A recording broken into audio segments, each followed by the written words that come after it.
आइए आज आपको एक मोटिवेशनल स्टोरी सुनाते हैं। एक बार एक संत अपने आश्रम के नज़दीक एक बगीचे में पहुँचे तो देखते हैं कि सारे पेड़-पौधे मुरझाए हुए हैं। यह देखकर संत चिंतित हो जाते हैं और एक-एक करके सबसे उनकी हालत की वजह पूछने लगते हैं। पहले वो एक ओक के वृक्ष के पास जाते हैं और पूछते हैं। ओक का वृक्ष कहता है, मैं मर रहा हूँ क्योंकि मुझे ईश्वर ने देवदार वृक्ष के जैसा लंबा नहीं बनाया। संत ने देवदार की ओर देखा, फिर उसके कंधे भी झुके हुए हैं। वो इसीलिए मुरझा गया है क्योंकि वह अंगूर की तरह फल नहीं दे पाता है।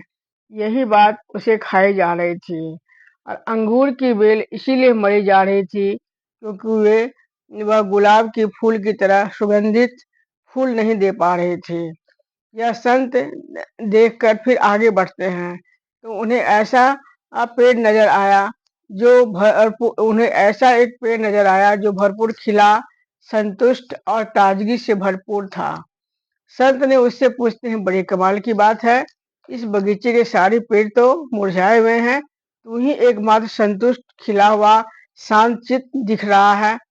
तो वह पेड़ बोलता है कि वो जितने भी पेड़ को आप मिले, वो सभी अपनी खूबियों को नहीं पहचानते हैं और और नहीं जानते हैं कि उन्हें ईश्वर ने किसी न किसी प्रयोजन के तहत ही इस धरती पर भेजा है और वो नहीं जानती है अपनी विशेषता। लेकिन हम समझते हैं कि ईश्वर ने अगर हमको भेजा है तो कोई न कोई प्रयोजन होगा, कुछ न कुछ विशेषता होगी हम में। इसीलिए मैं जिस स्थिति में हूँ और संतुष्ट हूँ और वो लोग मैं चाहता हूँ इस बगीचे का एक स्मृतिशाली पौधा बनूं।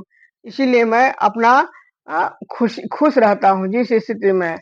इसीलिए कहने का मतलब यह है कि भगवान ने जितने लोगों को धरती पर भेजा है, सबकी कुछ न कुछ विशेषताएं होती है।